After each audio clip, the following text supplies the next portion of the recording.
जय श्री राम। कल दिनांक 2 तारीख थी।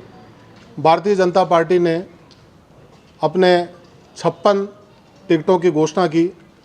उसमें भीम विधानसभा से श्री हरि सिंह जी रावत को टिकट दिया गया।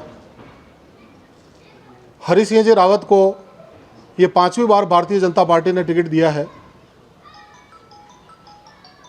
जिस प्रकार से ये टिकट दिया गया उसमें, क्योंकि ये 3 बार पूर्व में विधायक रहे हुए हैं, कहीं ना कहीं इनके राजनीतिक रसूखात ऊपर तक इतने थे कि उन रसूखातों का लाभ लेते हुए इन्होंने ये टिकट प्राप्त किया।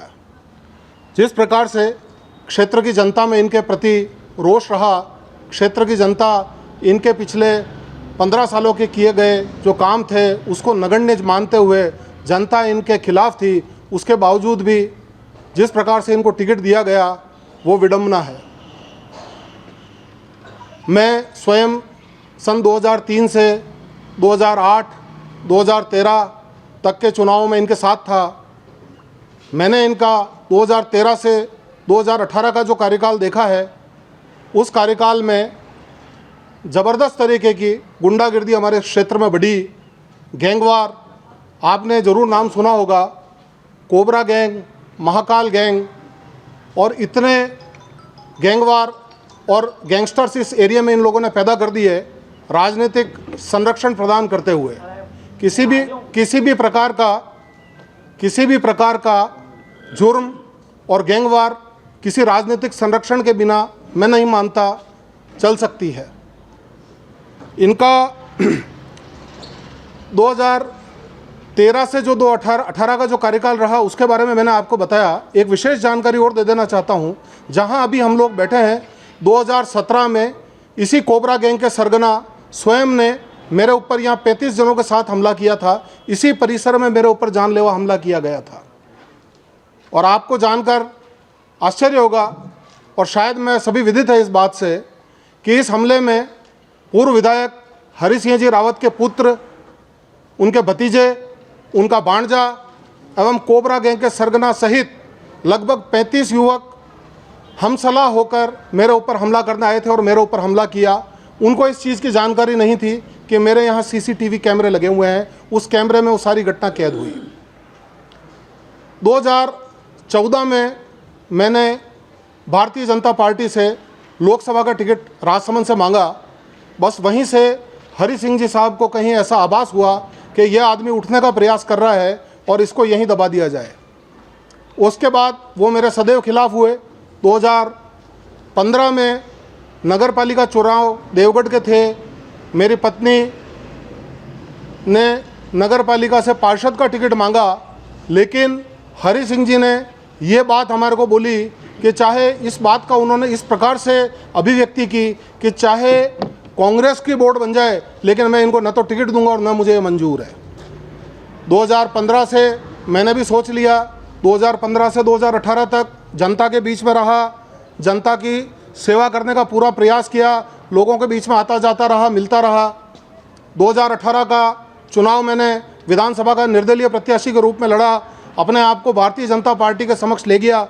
मैंने उनसे निवेदन किया, लेकिन मुझे टिकट नहीं दिया गया, तो मैंने चुनाव निर्दलीय रूप से लड़ा। 35,722 वोट मैंने इस चुनाव को लड़ते हुए प्राप्त किए। इस 2018 चुनाव के बाद 2020 में मुझे भारतीय जनता पार्टी में वापस सम्मिलित किया गया। मुझे तत्कालीन प्रदेश अध्यक्ष आदरणीय सतीश जी पूनिया साहब, हमारी सांसद आदरणीय दिया कुमारी जी, गुलाब चंद जी कटारिया साहब और अन्य नेताओं की मौजूदगी में जयपुर में प्रेस कॉन्फ्रेंस के मार्फत मुझे पार्टी ज्वाइन कराई गई।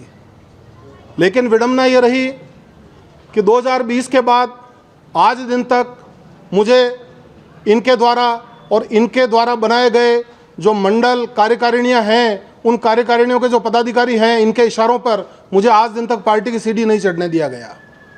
लेकिन इसके विपरीत में एक बात आपको कहना चाहूँगा कि 2020 के बाद मुझे जिला संगठन की तरफ से सदैव कोई न कोई जिम्मेदारी मिलती रही। मैं उनका इसके लिए बहुत बहुत दिल की गहराइयों से आभार व्यक्त करना चाहूँगा। जिले स्तर पर विभिन्न दायित्व मिलते रहे। अभी गत समय में मुझे परिवर्तन संकल्प यात्रा का जिला संयोजक बनाया गया था। इस प्रकार से कहीं ना कहीं यहाँ से उपेक्षित रखा गया। मैं आपको एक चीज़ और कहना चाहता हूँ, जनता इस क्षेत्र की इनसे परेशान रही है। विगत 15 वर्षों में इन्होंने किसी भी प्रकार का कार्य नहीं किया है। ये कार्य करने में असक्षम रहे हैं, अकुशल रहे हैं। भारतीय जनता पार्टी से हमें उम्मीद थी कि और विश्वास था कि 100% पार्टी सर्वे के आधार पे टिकट देगी। हमको ऐसा सुनने में आता था, विभिन्न प्रकार के सर्वे किए जा रहे हैं और उस सर्वे के आधार पे टिकट दिया जाएगा। हमने, मेरे साथ में मेरे कई भाई ऐसे भी थे जो भारतीय जनता पार्टी में टिकट की दावेदारी कर रहे थे, और टिकट की दावेदारी करने वालों में हम सब लोगों ने एक ही बात पार्टी संगठन में पहुंचाई कि आप 4 बार एक व्यक्ति को जब टिकट दे चुके हैं तो कहाँ आवश्यकता है कि 5वीं बार भी उसी व्यक्ति को टिकट दिया जाए। हमने उनको कहा, इतने अच्छे अच्छे चेहरे आपके सामने हैं, आप इनमें से जिसको चाहे टिकट दे दें, हम सब एक मुखी होकर हम चुनाव लड़ने के लिए तैयार हैं और भारतीय जनता पार्टी को प्रचंड बहुमत से हम इस विधानसभा में जिताएंगे।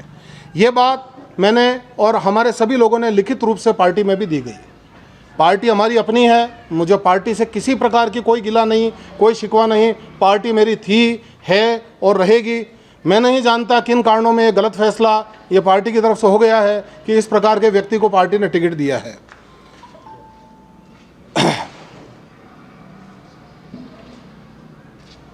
मुझे पार्टी ने जिन जिन पद की जिम्मेदारी दी गई जिले स्तर से, मैंने उन सभी पदों पे काम किया है और पूर्ण ईमानदारी के साथ में काम किया है। मैं अब आप लोगों के बीच में, आप लोगों के मार्फत मैं ये बात ऊपर पहुंचाना चाहता हूं। एक मैं आपको यहाँ एक ज्ञापन भी है हमने जो हमारे प्रदेश अध्यक्ष जी को दिया है, क्योंकि हरि सिंह जी के परिवार के ऊपर लगभग 26-27 मुकदमे, आपराधिक मुकदमे दर्ज हैं अलग अलग प्रकार के।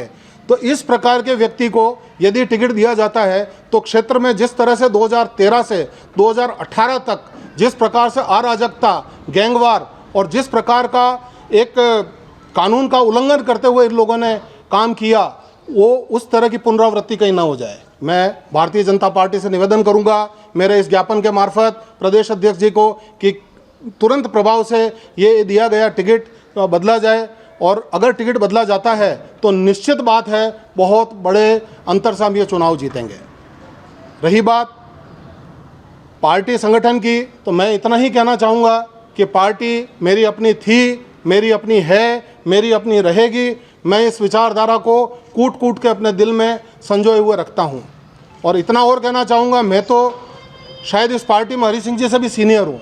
हरि सिंह जी तो 2003 में हैं इस पार्टी में, मैं तो उससे पूर्व भी इस पार्टी का सदस्य था और इस पार्टी का काम करता था। अब रही बात कि जिस प्रकार से ये सारा घटनाक्रम हुआ, ऊपर के रसूखातों को देखते हुए जिस प्रकार से ये टिकट वितरण किया गया, मैं हमारे पार्टी संगठन को ये कहना चाहूँगा कि इस टिकट को पुनर्विचार करते हुए इस टिकट को बदला जाए। धन्यवाद।